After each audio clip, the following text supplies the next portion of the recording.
Good evening, everyone. Will usually does the honors on this, and it's good to see him back, seeing him standing, seeing him moving. But we want to thank the URI Vice President for Administrative and Finance for bringing this presentation to us, and also the College of Environmental and Life Sciences and the Rhode Island ASLA and the Rhode Island chapter of the American Planning Association. They're the sponsors. Tonight we're very lucky to have someone that I knew many years ago when I was a student. I can't believe that he hasn't changed. I just got older. But anyways, Nicholas Dines. He's a fellow in ASLA. He taught at the University of Massachusetts for 34 years. He's done books. He's written books. Most of you know his design and his design drawing books, but more importantly, you know his construction books. Each and every one of you has one of his construction handbook on your desk. So it's that big, heavy green one that you're supposed to open at least once a day. And he lives up in just west of Northampton, Massachusetts, in a little town called Williamsburg, Mass, where he's actually been working on a process that's taken a number of years. It's about public landscapes, and it's making that commitment as a citizen to make it an improvement and a commitment to a better quality of life. He's taken the profession of landscape architecture and actually brought it into his own community to make his own community much more livable, more enjoyable, and certainly more healthy. He's going to talk to us tonight about these kinds of projects. I also want to mention that most of you are going to go to the ASLA convention in Boston November 15th. He's going to be receiving the American Society of Landscape Architecture is going to recognize him for his 13-year public garden project and the recent Greenway advocacy for the 2013 Community Service Awards, which will be presented to him at ASLA. So I know that we've got more than 25 to 30 people going to Boston. So you may hear his name mentioned, and you'll say, I heard him down at URI. But I'm going to turn it over to Nick, and thank you very much for coming. Thank you. Thank you.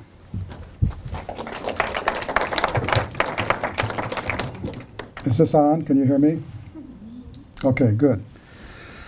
Thank you very much for hosting this event and asking that I participate. Tonight, I'm going to present some case studies of some projects that I worked on.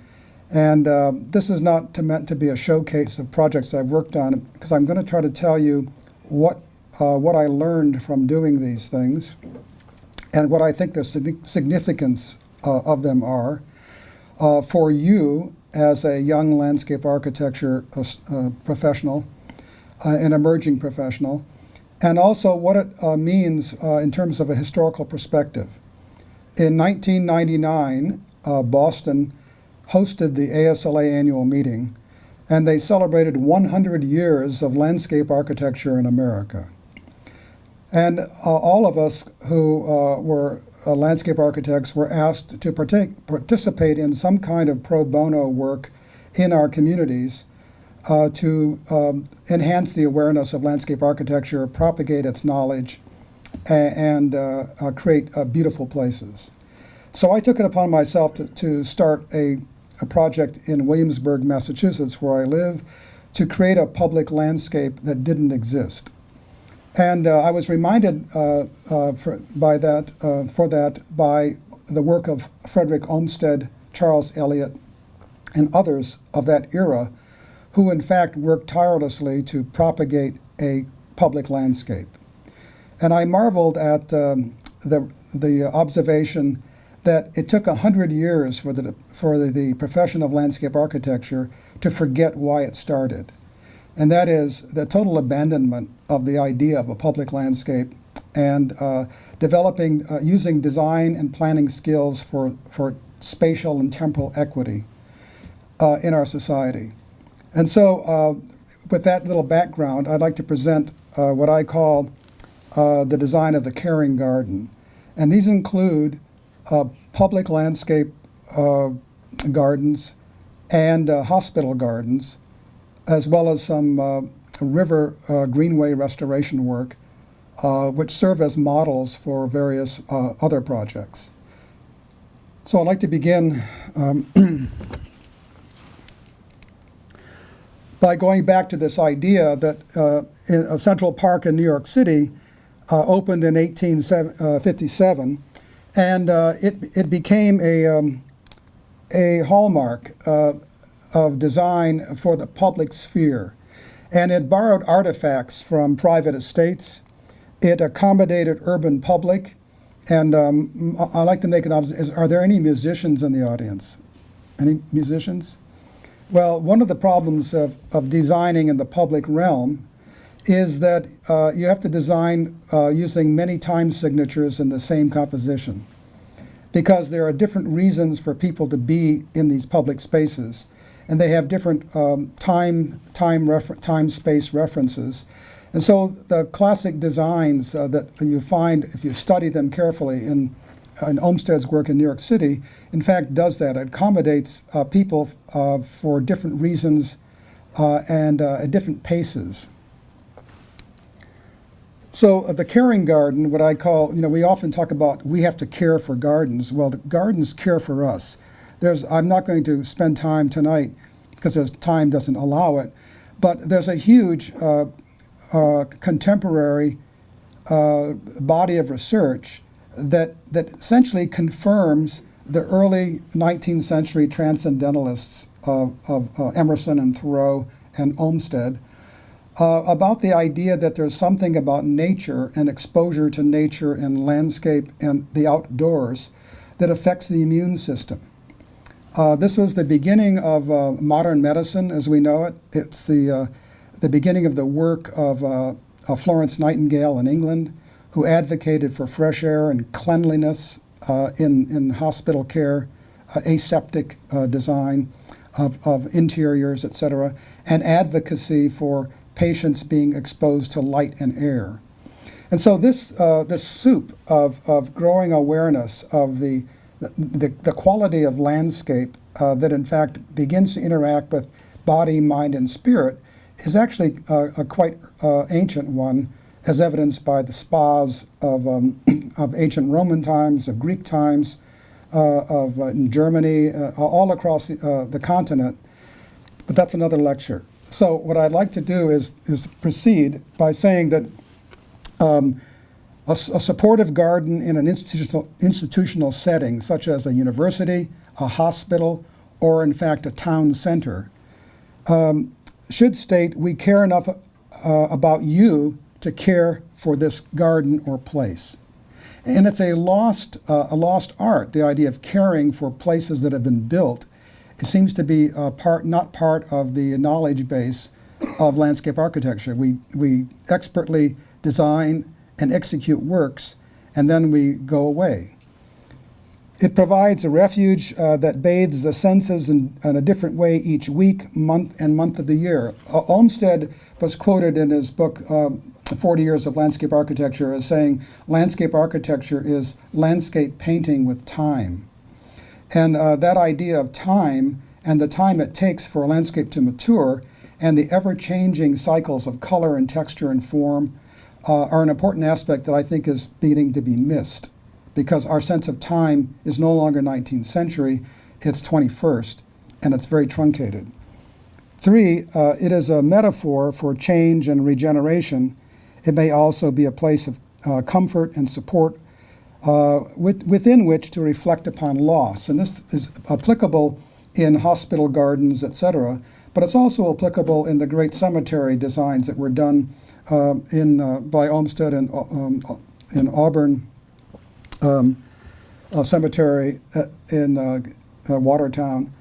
But the larger point is that the metaphor for change and regeneration is a key.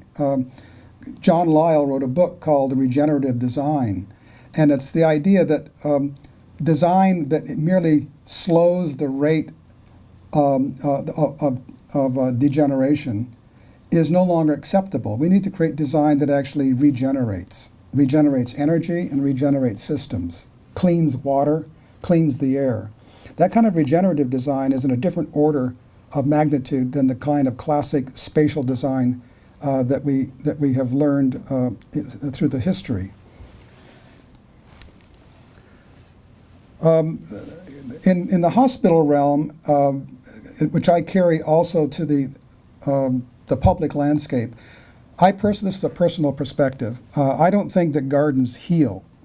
Gardens don't heal us. We heal. Our immune system and our constitution, our DNA conspire to heal or not. But people heal themselves and in a supportive environment. And so the idea of gardens and garden design, whether it's at the civic scale or the small garden scale, is one that should be conceived of as being a place that modifies immunological systems, modifies galvanic skin responses, and modifies stress.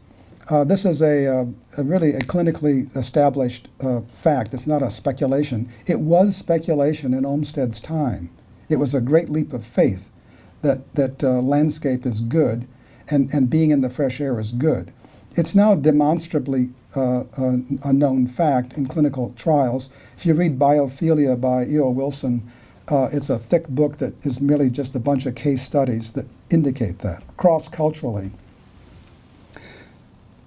Design is a means to create a supportive, a healing environment. That is, if you think about design is not an end in itself, but in fact a means for accomplishing something that has extrinsic worth, meaning it has meaning other than itself. A piece of art on the wall, a Rothko or a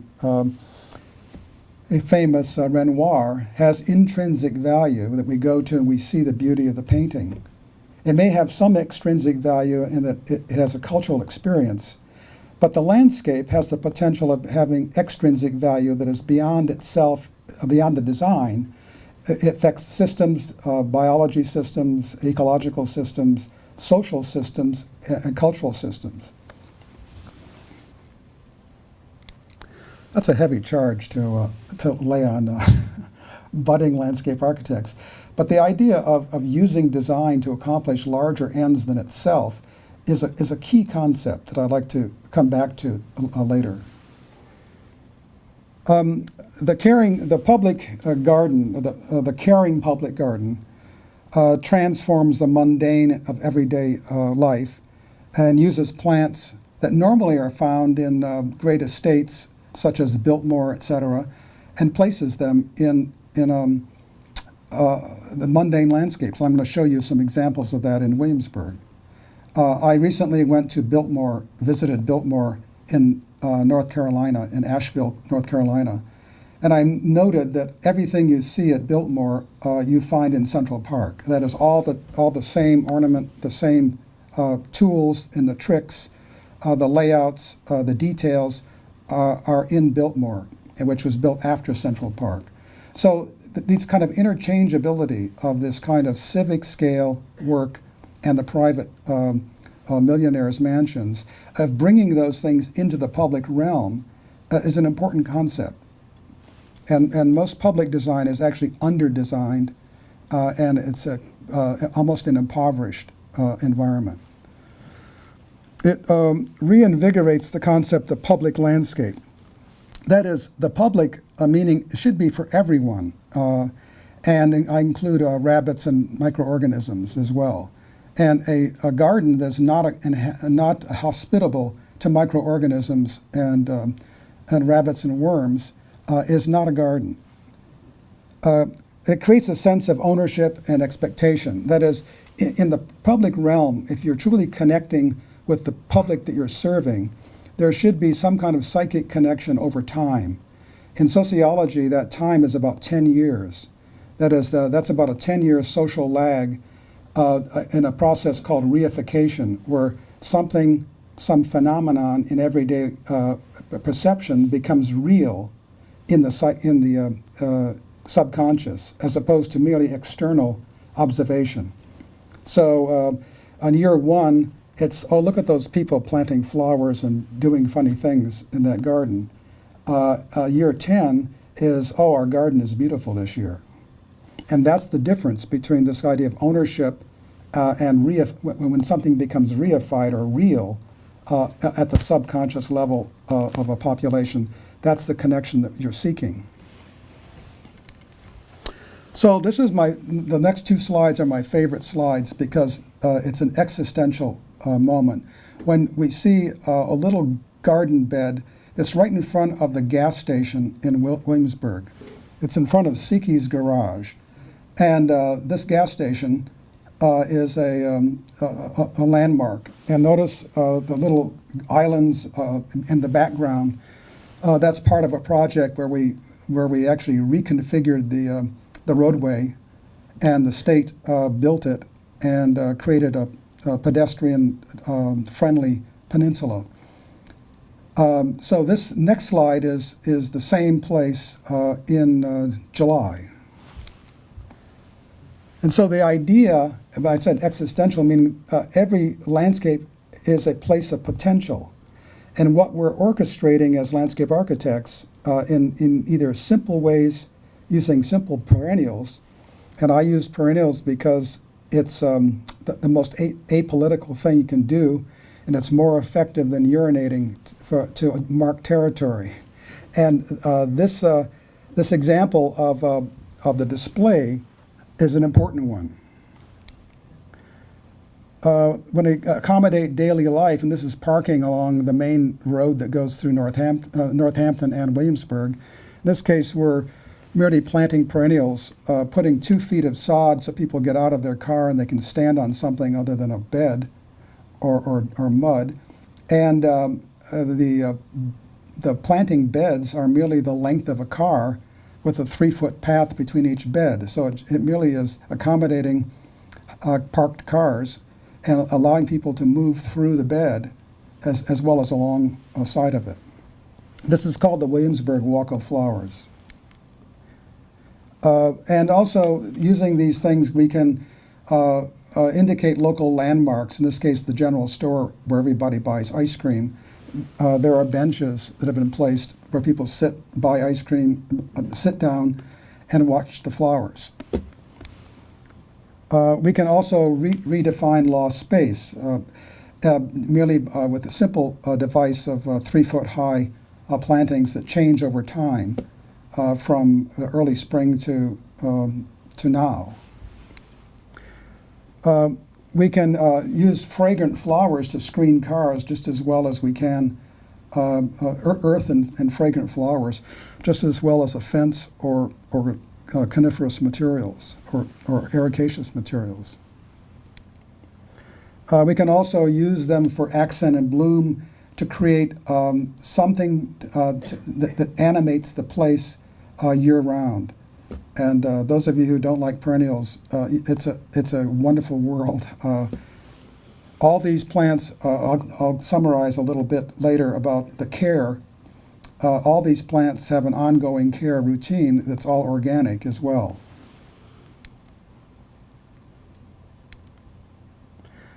In the wintertime, the places receive a boughs of mulch for a seasonal effect, but also to protect the perennials.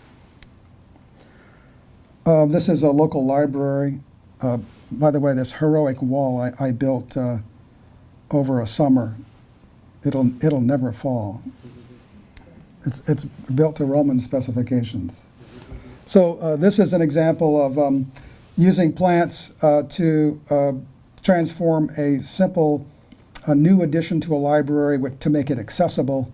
And so we see this accessible path ramping up at less than 5%, a set of steps. And the idea is to move people through the plants as opposed to around them. So that the idea is to force people to move into the plants and through them. So the ongoing care, to summarize this this very brief little, because we don't have a lot of time, a very brief synopsis of this 14-year project that I've been working on is a series of lessons that I've learned. One is that each year all the beds are raked of the previous mulch, which we use locally produced triple ground bark mulch, not wood chips. And we take away the contaminated soil because of the road salt for an area 15 feet beyond the curb. And that area is treated with calcium sulfate or gypsum at a rate of about 20 to 40 pounds per 100 square feet. That's 100 square feet, not 1,000. That's a very dense treatment. And what that does chemically is that the calcium sulfate, the sulfate radical ionizes with the sodium and makes it water soluble, and it leaches out of the soil and breaks the bonds with the soil particles, and so plants then can take up potassium again. So it's a way of getting rid of soil salt poisoning. That's every year. We use about a half a ton every year. Two, we weed and add fresh mulch every year. And when we add fresh mulch, we always throw down an organic equivalent of about 5-10-5 to add a little bit of nitrogen to deal with the decay, the nitrogen uptake of the decaying mulch. We inoculate in May all the beds and lawns with beneficial nematodes, which spend all their life cycle attacking 5 different kinds of grubs. So we use no chemicals for grub control. We use uneven results. We use corn gluten for crabgrass pre-emergent. It's not perfected yet. We feed with low nitrogen fertilizers, and we use biological controls. You're familiar with them: BT, neem oil, and a series of other products that are available. So this, from the mundane, we look at this idea of merely transforming a place in everyday life by adding color and fragrance in ways outside the bank, outside the market, the post office, the places where people go every day. So they don't have to go to a park to see these things. It's part of their everyday life. This is what I call civic design. And we have a group of people that help. I don't do this all myself. I do a lot of it myself, and I have been, and I probably will until I can't anymore. But we have a group of about 10 people, and we call ourselves the Williamsburg Deadhead Society. And it's a group of volunteers. We have our own T-shirts, and they literally deadhead the flowers, weed, and cut back in the fall, and haul the stuff to a mulch pile. Which brings us to this idea of social agency. That landscape architects are equipped with a series of unique skills that are interpretive ones, but they're technical as well. The issue is, to what end do we apply these skills, and to what end do we advocate the use of design strategies? And so I introduced this idea of social agency, which is a fancy way of saying, what is the social purpose of your work? And the summary takeaway point from the Williamsburg study is that to be overwhelmed with natural beauty is a right. It's not a privilege. And everyone should have access to it. And landscape architects have the capacity to, in fact, create those environments that overwhelm us with natural beauty. And that should be one of the prime directives for our work, wherever we are, whether it's a small-scale garden or a very large civic-scale place in New York City or Chicago or Los Angeles or San Francisco or even Dallas. The idea is that we should think about this idea of creating overwhelming beauty for the experience of daily life.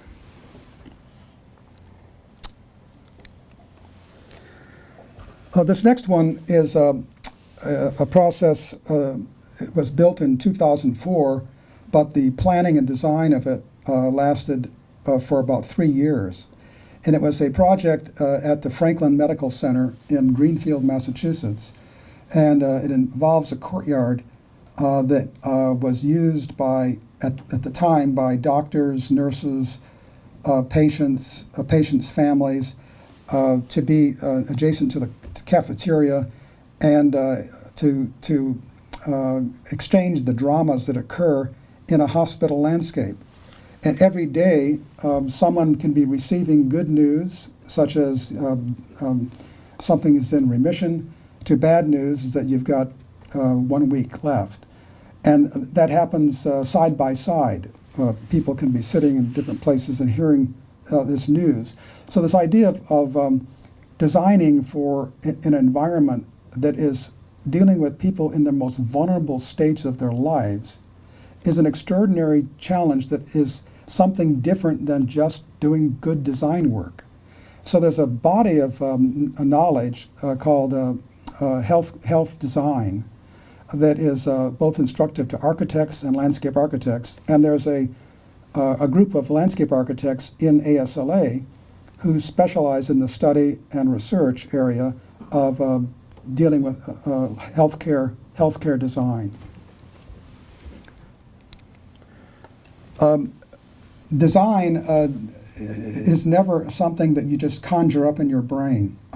You conjure form and juxtaposition and colors and textures, etc.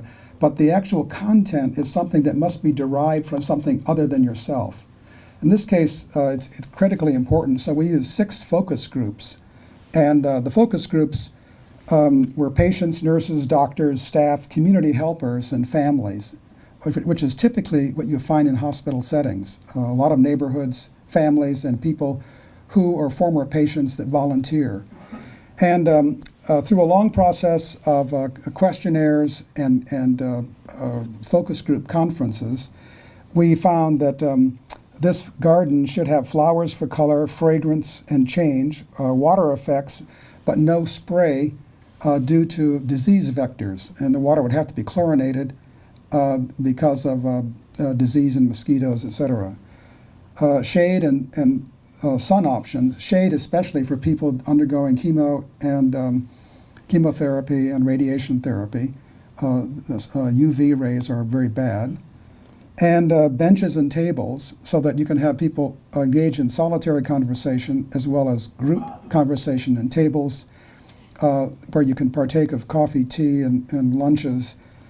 Accessible walkways for people who are ambulatory but need wheelchairs or walkers. And also the elderly people ask for a bench swing, a bench that's tied to chains that swings.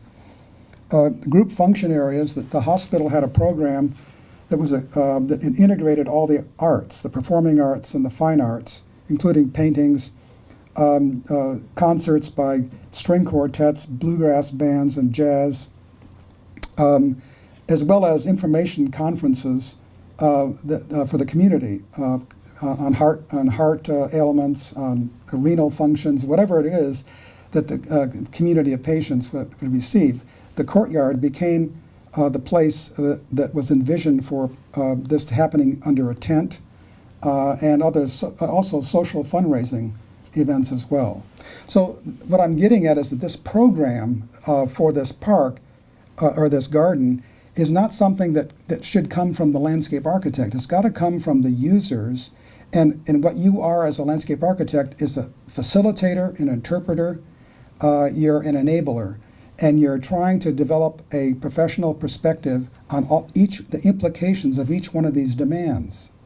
And there's spatial, budgetary, and other kinds of functional interactions of these things that need the design sensibility of how to aggregate those things in a sensible, coherent whole. That's what design is. So this process that I'm trying to suggest to you is one that really is applicable to almost everything you do, frankly. So what we did is establish a lot of time and energy creating scale models that tried to indicate how these elements might be seen in the courtyard. This was an elaborate one showing the tables and chairs under a trellis to block the western sun. We used scale figures and some quarter scale. So we used people embracing. These people are actually a man and woman embracing. It's the kind of thing you'd see in the courtyard. So we're trying to be mimetic of what you'd actually experience in the real place. So these are true existing glass walls that look out onto the courtyard. There's a first floor and a second floor. So that's the second floor. Here's the first floor.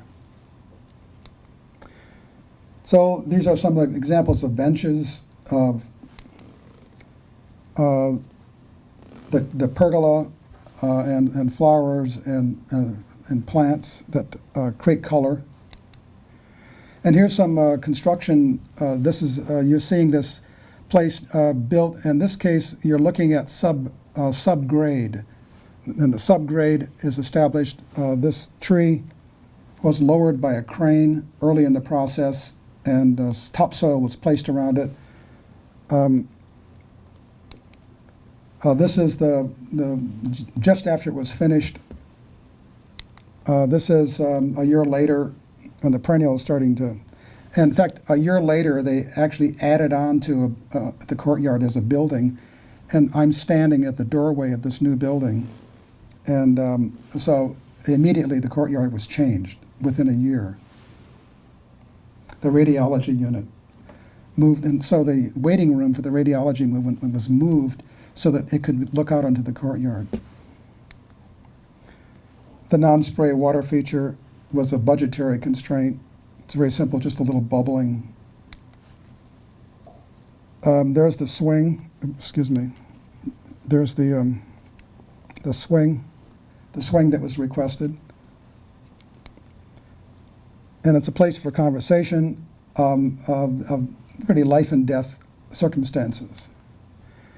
The other thing I'd like to remind you of is as soon as you start consecrating a place with engraved bricks, this is typically a common thing to do, you memorialize people and events with engraved bricks, and people donate money. And in fact, it paid for the bricks, the cost of the bricks. And as soon as you do that, though, you memorialize it, and the place cannot fail. It has become a sacred place, and that's why you need a plan for maintenance and management in perpetuity. And that should be part of the design plan. It's like what I call a manual of ongoing care. Every project that you do should have equipped with it a manual of ongoing care, instructions of how to, in fact, care for this place.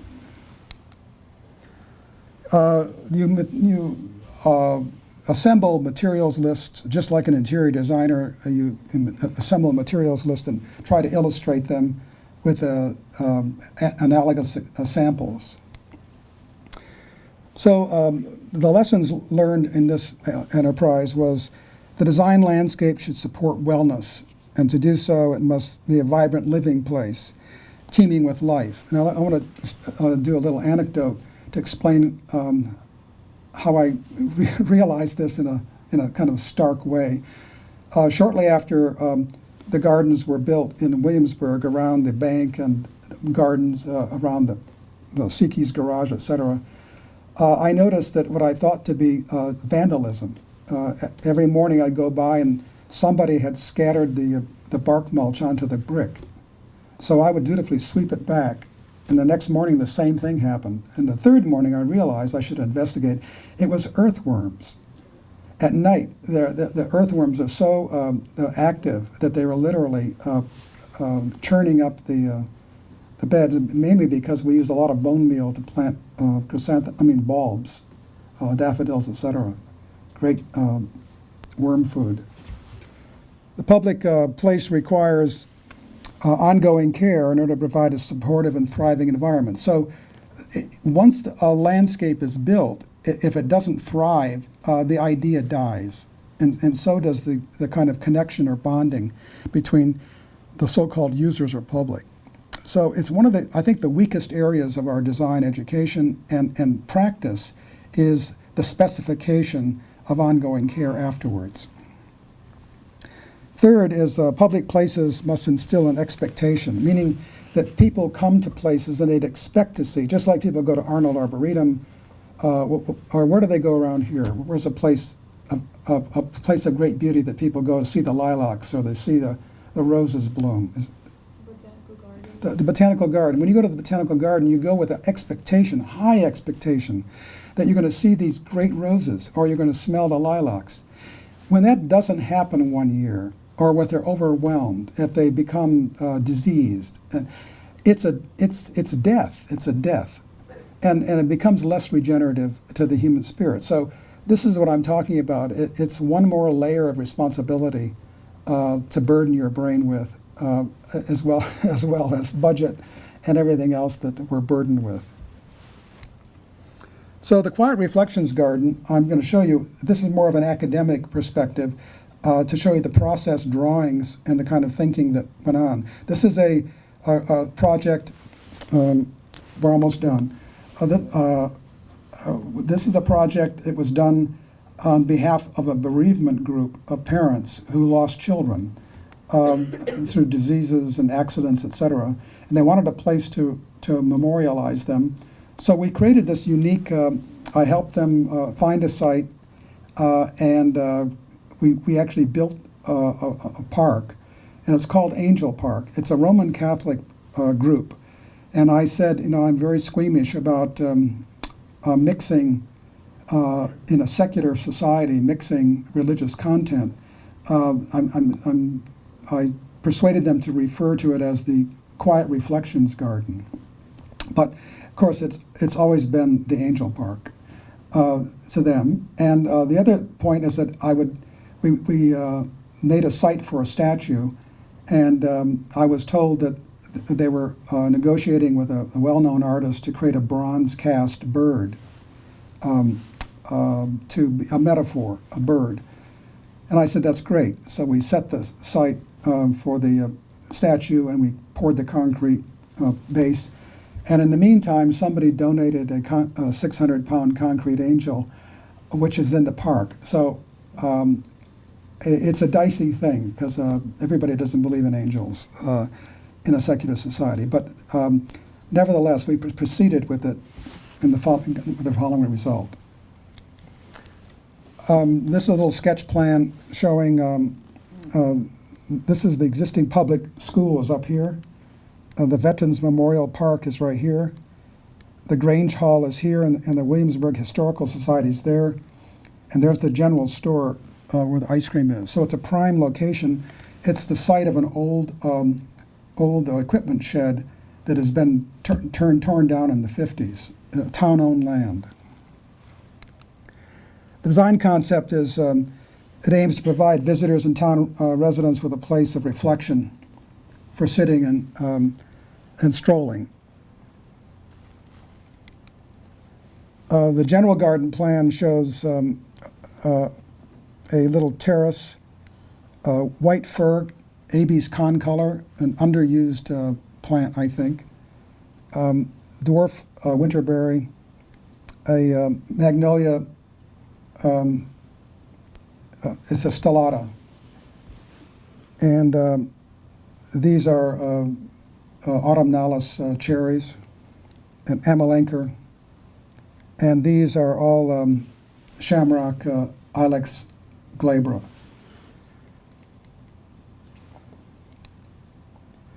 We purposely dealt with issues of public functions, so that the central lawn area has to accommodate a 20 by 30 foot tent, which can accommodate 50 people for dinner or more for a lecture or concert. This place is used as a concert venue. There's a continuous stone wall, a seat wall that goes all the way around it. This is the concept sketch. I'd like you to try to remember this, because I'm going to show you the 2013 shot that shows almost the same information. This is merely taking the sloping land and terracing it to create a very pragmatic small park. This is the existing site, and that's the That's the Grange Hall, the general store. This is the road that goes to the school. And this is in progress. All the stone was donated by a local quarry.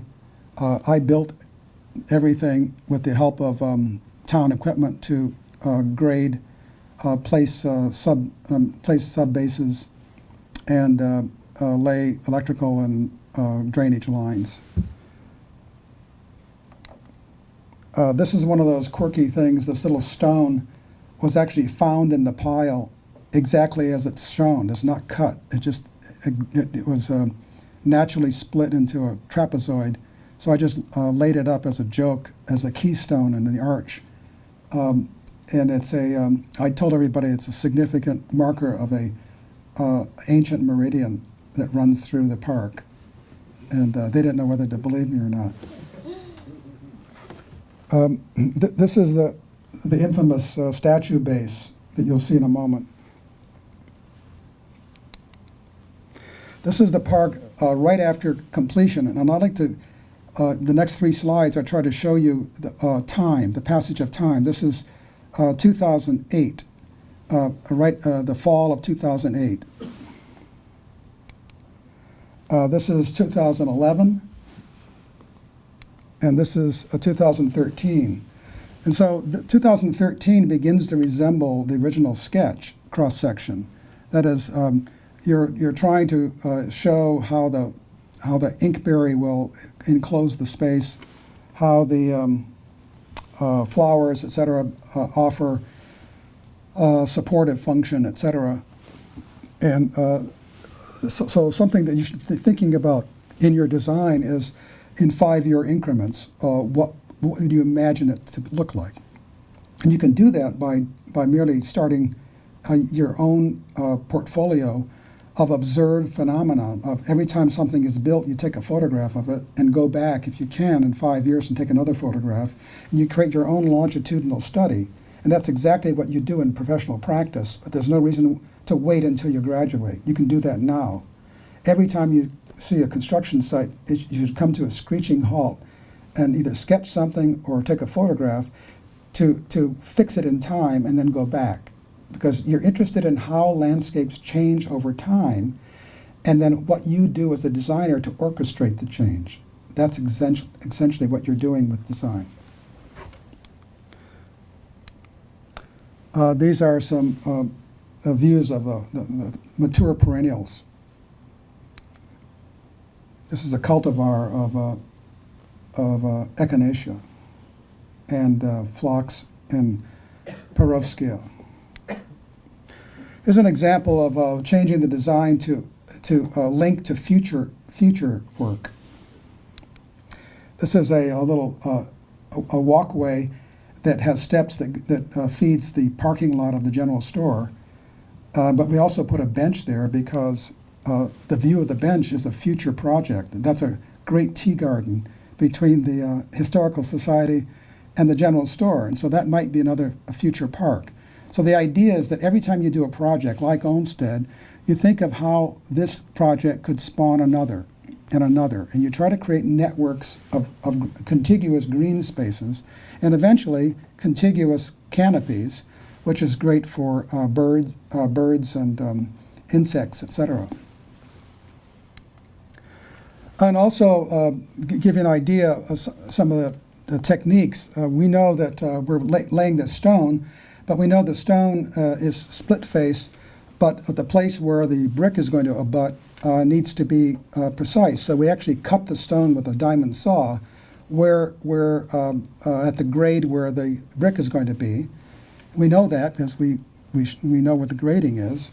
And so we lay it out with the mason's line. And so when we go to lay the brick, it's exactly a perfectly straight line. We also know that there's no such thing as surgical insertion of anything in the landscape. So that when you think of a 2-foot wall, you're dealing with a 4-foot excavation because you need to backfill with fabric and crushed stone for stability and drainage. You should talk about your clients, et cetera, that there's no such thing as surgically inserting anything. It's a disruptive, invasive procedure, like any other surgery. So this is the same view showing the finishes right after it was done. This is a little later. This is in 2011. This next shot shows the power of a simple temporary fill of perennials. This is in June, in late May, early June. This is in late June, early July, and all they are is little thinnings of chrysanthemum Becky, a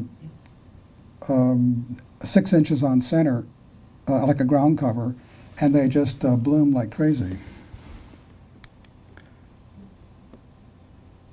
Eventually, the trees will completely fill in, and we remove the flowers as the trees fill in and plant them somewhere else.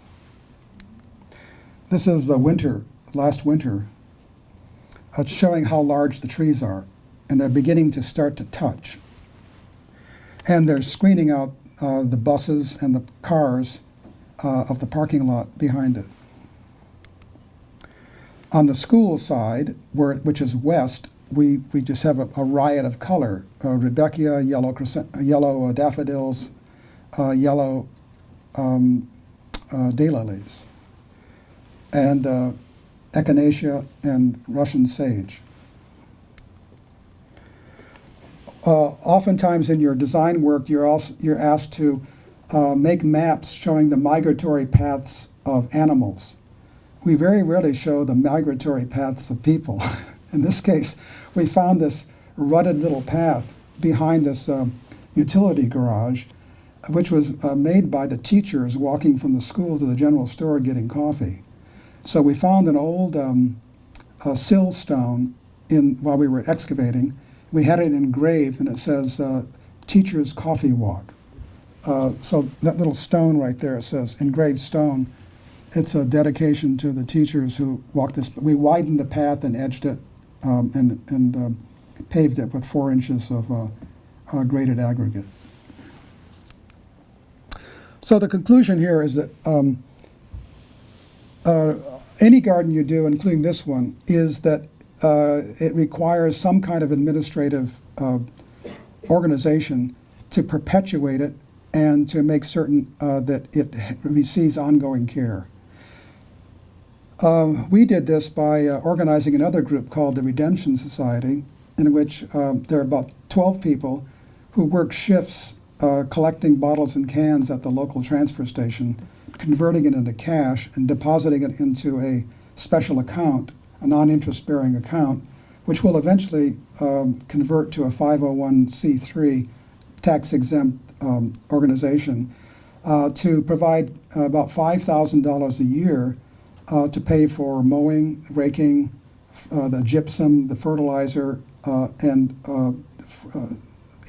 drip irrigation, seasonal changes, electrical repairs, etc. So this idea then in community work is that it cannot fail.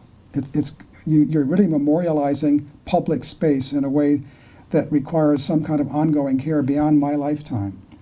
So I'm trying, I figure I get about 10 more years to get it all figured out and get it organized into a trust fund, as well as a board of trustees and a group of people dedicated to perpetuating this thing. Just like the Nature Conservancy does, the Central Park Conservancy does. In other words, every great work requires some kind of conserving organization that oversees its ongoing care. The last thing we're going to look at is a little technical. It's a very brief thing. It's part of the work I'm doing as part of creating a greenway along the Mill River, which goes out to the Connecticut River and travels through all the hill towns. And as it passes through Williamsburg, I'm working on a way of trying to connect to the river whenever we can. This next project was an opportunity to do that. there are a lot of old mill walls along the way, and our library, the one you saw, the garden in the front, in the back, there's a river and an old wall with a badly eroded wall cap and wall itself, and also root damage from trees planted too close to the wall.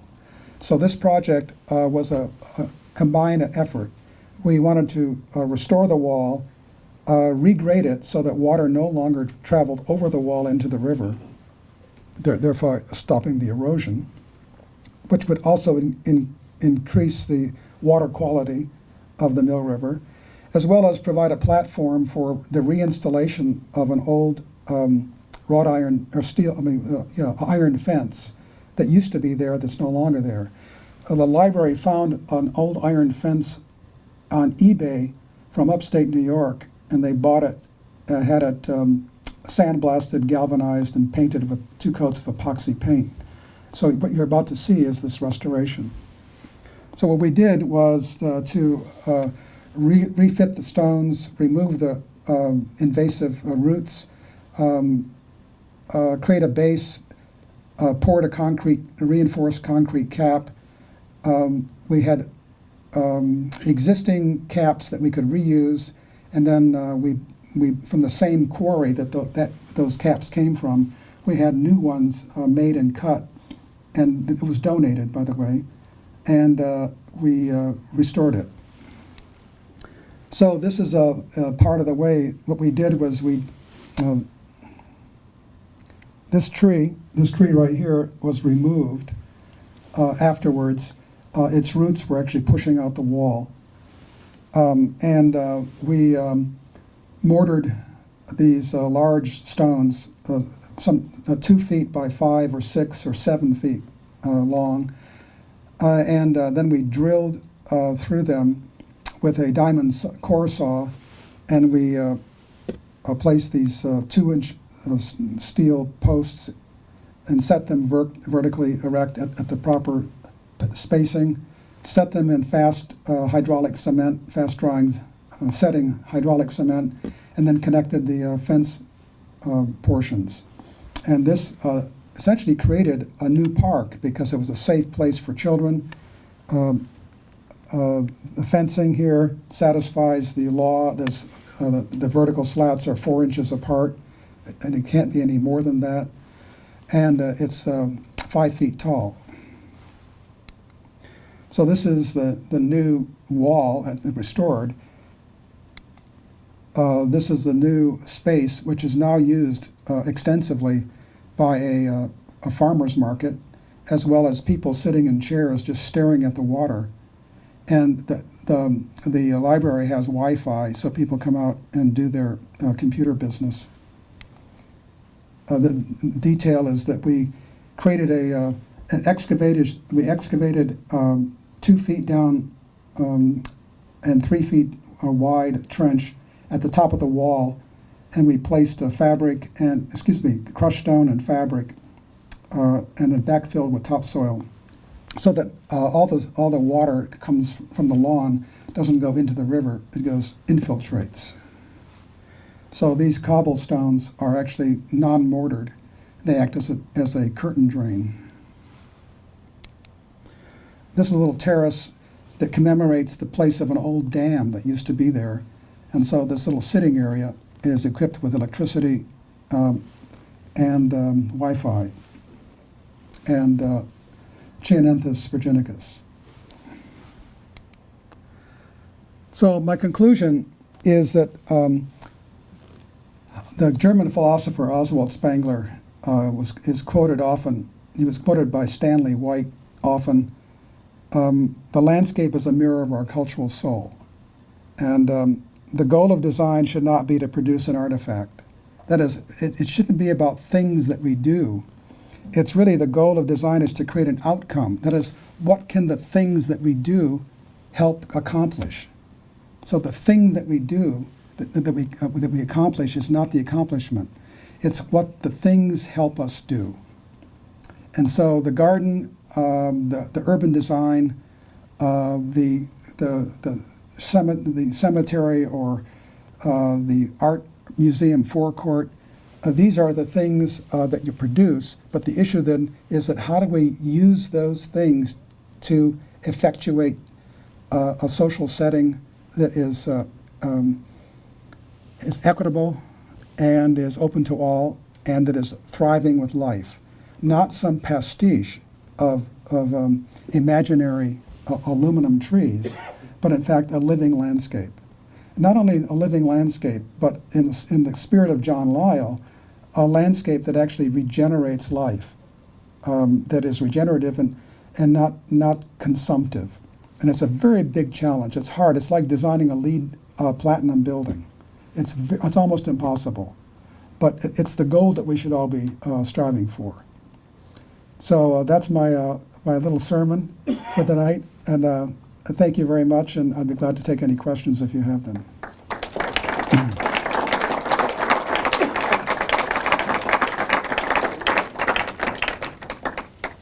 there any questions?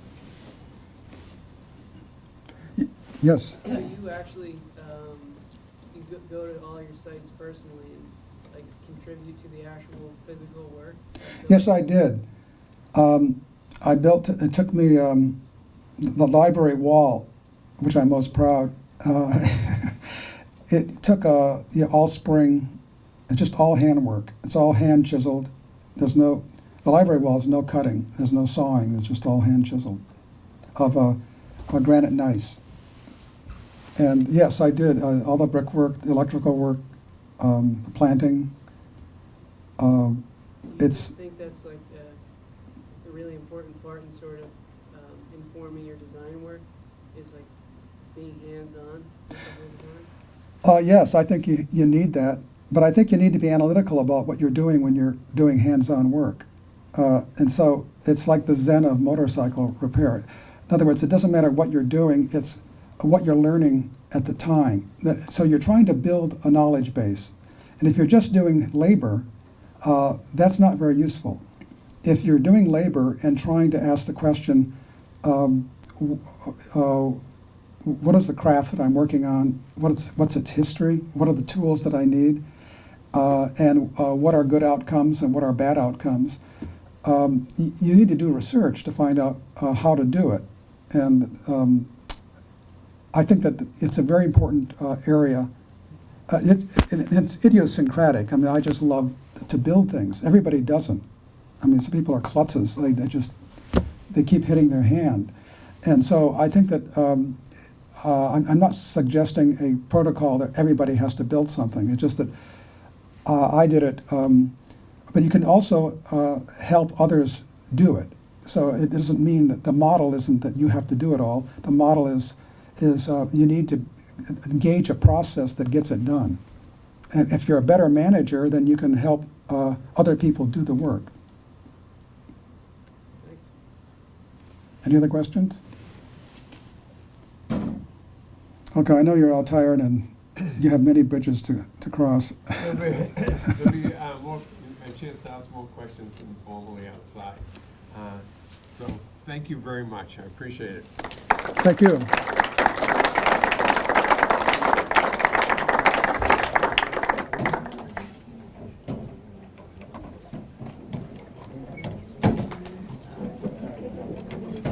I have an incredible personal question. Do you have any grandchildren that live in the area?